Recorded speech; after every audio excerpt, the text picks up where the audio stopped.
Innovation. Bonjour Mathieu Boyer.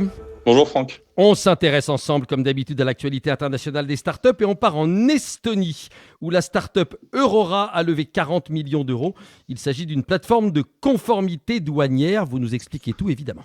Exactement. Alors Aurora, c'est une startup qui a été fondée en 2018. Elle propose une plateforme qui est basée sur l'intelligence artificielle et le machine learning pour faciliter la gestion de la conformité douanière dans le commerce international. Et c'est intéressant d'en parler, un, parce qu'ils ont fait une levée de fonds de 40 millions d'euros, et deux, parce qu'il y a un contexte international qui est particulièrement mouvant, et notamment en Europe. On va juste refaire un petit point, parce qu'on parle douane évidemment sur l'antenne, mais tout le monde n'est pas féru de douane. Qu'entend-on par conformité douanière ? Dès lors qu'il y a importation de produits étrangers, en fait, il y a tout un ensemble de procédures administratives et de déclarations à respecter pour être conforme au regard de la loi. On parle par exemple de droits de douane, de taxes, de TVA. Et pour chaque produit, en fait, il y a des taux qui sont applicables et qui sont différents et qui dépendent des accords commerciaux passés entre les pays et les zones économiques. Et tout ça, ça repose sur un système harmonisé qui est une nomenclature en fait internationale et qui permet d'attribuer un code à chaque produit en fonction de sa typologie et des accords qui sont passés, ce qui va faire varier en fait finalement les taux. Et c'est sur ces codes-là qu'aujourd'hui travaille la startup. Voilà, et on sait que des codes, il y en a des milliers et des dizaines de milliers et que c'est loin d'être simple. Exactement. Vous nous disiez que le contexte était mouvant en Europe. Tout à fait. Alors pour être concis, en juillet dernier, il y a eu l'entrée en vigueur d'un nouveau régime de TVA pour l'Union européenne, notamment sur les importations de produits de moins de 22 euros. En fait, maintenant, tous les produits sont sujets à la TVA et l'idée derrière ça, c'était de recréer des conditions de commerce et de concurrence équitable pour les acteurs européens.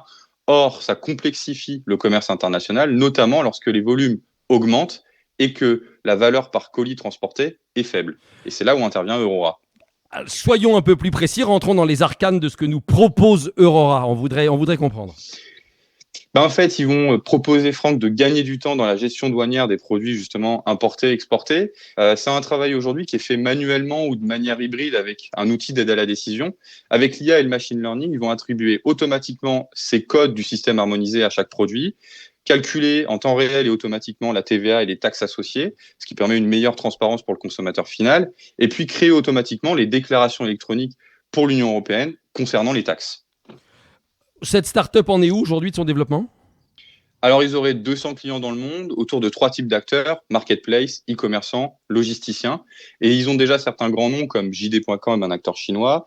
Leur taux de succès serait de 96% dans la reconnaissance. Avec la levée de fonds, ils veulent s'internationaliser. Un petit mot sur leur marché. On connaît Customs Bridge, qui est déjà intervenu à plusieurs reprises sur notre antenne. Il y en a d'autres ? Alors, il y a Théo notamment qu'on connaît en France. Aujourd'hui, il y a une petite dizaine d'acteurs qui se positionnent sur le sujet en Europe. Et il y a une accélération justement liée au changement réglementaire et à la complexification des échanges internationaux liés aux évolutions géopolitiques comme le Brexit. Effectivement, ça n'aide pas. Merci beaucoup. À très vite.